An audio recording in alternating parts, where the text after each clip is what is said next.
Matius pasal 11 ayat 1 sampai 30.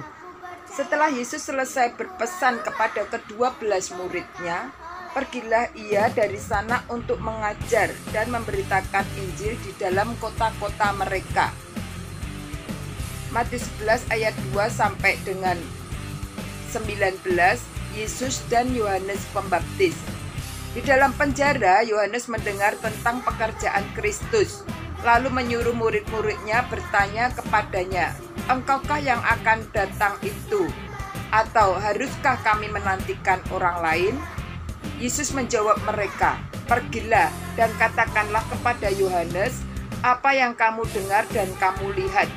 Orang buta melihat, orang lumpuh berjalan, orang kusta menjadi tahir, orang tuli mendengar, orang mati dibangkitkan, dan kepada orang miskin diberitakan kabar baik.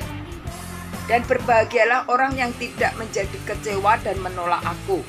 Setelah murid-murid Yohanes pergi, mulailah Yesus berbicara kepada orang banyak itu tentang Yohanes. "Untuk apakah kamu pergi ke padang gurun, melihat buluh yang digoyangkan angin kian kemari? Atau untuk apakah kamu pergi melihat orang yang berpakaian halus? Orang yang berpakaian halus itu tempatnya di istana raja. Jadi untuk apakah kamu pergi melihat nabi? Benar, aku berkata kepadamu bahwa lebih daripada nabi. Karena tentang dia ada tertulis, 'Lihatlah, aku menyuruh utusanku mendahului engkau. Ia akan mempersiapkan jalanmu di hadapanmu.' Aku berkata kepadamu, sesungguhnya di antara mereka yang dilahirkan oleh perempuan tidak pernah tampil seorang yang lebih besar daripada Yohanes Pembaptis. Namun yang terkecil dalam kerajaan surga lebih besar daripadanya. Sejak tampilnya Yohanes Pembaptis hingga sekarang, kerajaan surga diserong dan orang yang menyerongnya mencoba menguasainya. Sebab semua nabi dan kitab Taurat bernubuat hingga tampilnya Yohanes. Dan jika kamu mau menerimanya, dialah Elia yang akan datang itu. Siapa bertelinga, hendaklah ia mendengar. Dengan apakah akan kuumpamakan angkatan ini?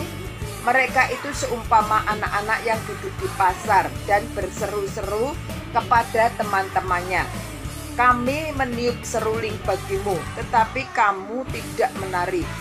Kami menyanyikan kidung duka, tetapi kamu tidak berkabung.' Karena Yohanes datang, ia tidak makan dan tidak minum, dan mereka berkata, 'Ia kerasukan setan.' Kemudian Anak Manusia datang, ia makan dan minum, dan mereka berkata, 'Lihatlah, ia seorang pelahap dan peminum, sahabat pemungut cukai dan orang berdosa.' Tetapi hikmat Allah dibenarkan oleh perbuatannya." Matius pasal 11 ayat 20 sampai 24. Yesus mengecam beberapa kota. Lalu Yesus mulai mengecam kota-kota yang tidak bertobat. Sekalipun di situ ia paling banyak melakukan mujizat-mujizatnya. "Celakalah engkau Korazim, celakalah engkau Betsaida, karena jika di Tirus dan di Sidon terjadi mujizat-mujizat yang telah terjadi di tengah-tengah kamu, sudah lama mereka bertobat dan berkabung. Tetapi aku berkata kepadamu, pada hari penghakiman, tanggungan Tirus dan Sidon akan lebih ringan daripada tanggunganmu. Dan engkau Kapernaum, apakah engkau akan dinaikkan sampai ke langit? Tidak, engkau akan diturunkan sampai ke dunia orang mati. Karena jika di Sodom terjadi mujizat-mujizat yang telah terjadi di tengah-tengah kamu, kota itu tentu masih berdiri sampai hari ini. Tetapi aku berkata kepadamu, pada hari penghakiman, tanggungan negeri Sodom akan lebih ringan daripada tanggunganmu." Matius pasal 11 ayat 25 sampai dengan 30. Ajakan juru selamat. Pada waktu itu berkatalah Yesus, "Aku bersyukur kepadamu Bapa, Tuhan langit dan bumi, karena semuanya itu engkau sembunyikan bagi orang bijak dan orang pandai, tetapi engkau nyatakan kepada orang kecil. Ya Bapa, itulah yang berkenan kepadamu.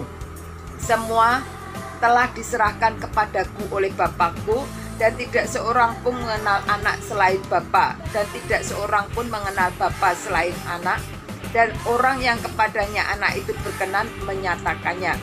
Marilah kepadaku semua yang letih lesu dan berbeban berat, aku akan memberi kelegaan kepadamu. Pikulah kuk yang kupasang dan belajarlah padaku, karena aku lemah lembut dan rendah hati, dan jiwamu akan menerima ketenangan. Sebab kuk yang kupasang itu enak dan bebanku pun ringan.